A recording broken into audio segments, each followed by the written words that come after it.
And at the weekend so far then in the Premier League, it began with that Arsenal win over Newcastle by 2-0. Villa victorious on their travels. Liverpool rampant against Southampton. No goals at Carrow Road. Brighton Leeds still to come today. And then 5 more matches tomorrow. The highlights, Man City at home to West Ham and Chelsea at home to Manchester United. So halfway through the weekend, the table looks like this. Chelsea are 1 point above Liverpool with that game in hand. Liverpool going into second place off the back of their win above Manchester City, who host West Ham tomorrow. Arsenal up there in 5th and Wolves stay in 6th off the back of their point today. Newcastle bottom off the back of their loss at Arsenal. Norwich 3 points above them now. Likewise, Burnley, who play tomorrow. Leeds just above the relegation zone. Villa up to 11th. From me and Don, thanks for watching and goodbye for now. What do I have to moan about? But we can do much better. We have to do much better because Ali's saves were too spectacular, actually. So, but the goalkeeper has to save a few balls. That's completely normal. But they should not be alone in front of his goal. So that makes no sense. So we have to improve. But of course, a lot of things were really good, and it's a challenge to be after. You are right. After that week, with the results we had, being 3-0 up, 4-0 up, and then keeping the concentration. That's opposite. We could see that. I think that was not the case. So, how's that? Space for improvement, but still good. Not just the timing of that first goal, but also the quality of it as well. Do you feel that really set the tone for the game? Yeah, pretty much. We should have scored with the situation before, probably, when Diogo didn't know exactly what to do with the ball. But then Sadio and Robbo had a genius moment together and set it up perfectly. Yeah. We had a lot of good football moments, obviously, today. I think the people enjoyed it. It was really cold here today, and so we could give a bit of warmth at least. Yeah, unable to get a second Liverpool hat-trick, but those 2 goals very early on set the tone and, as he said, killed the game straight away. Yeah, Liverpool were in cruise control, really.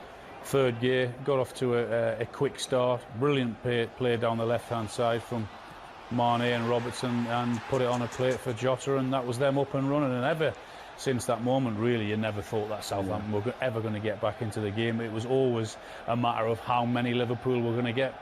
You see them just dragged it. They're all kind of attracted to the ball. Romeo, everybody, and then there's the quality, the running off the ball, the movement, the pass from Mane. It's all top draw stuff. You know, that's a minute and 36 seconds. You can't make those mistakes. Same there.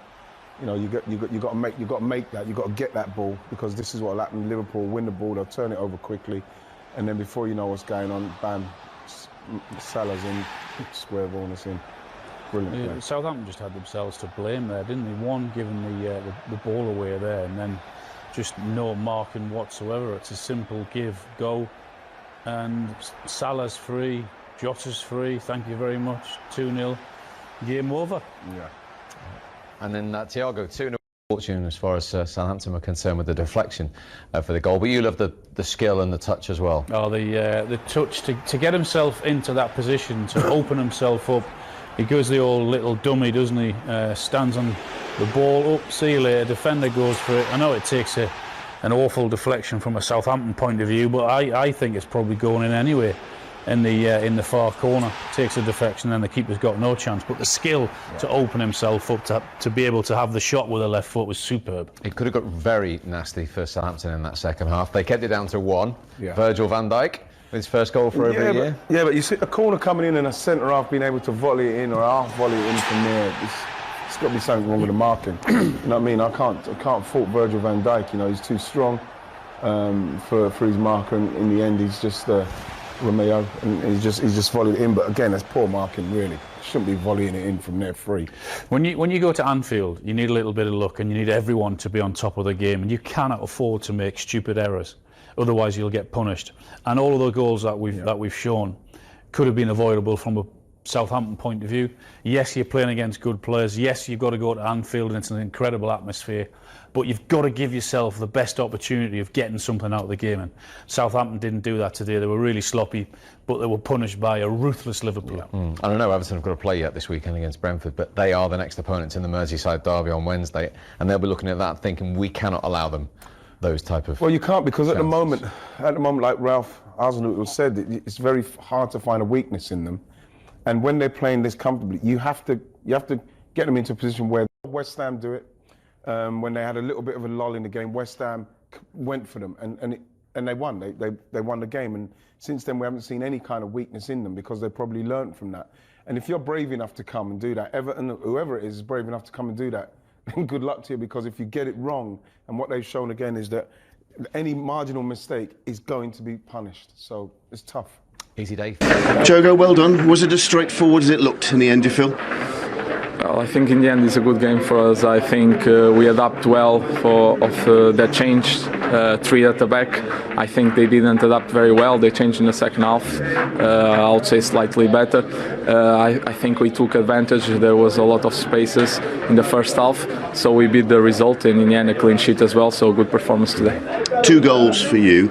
Did the timing and the quality of that first goal really set the tone, do you feel, today? Yeah, I think it's always easier to start well when you start with a good goal, good team goal, 1-0 at home. But we knew in the past we have been 2-0 and we didn't win the game. So I think today we did the job, and that is the most important. You were doing everything in your power today to turn 2 goals into 3, wasn't it? Well, yeah, always, when you are so close, it's always nice. But the most important is that we win, so we move forward.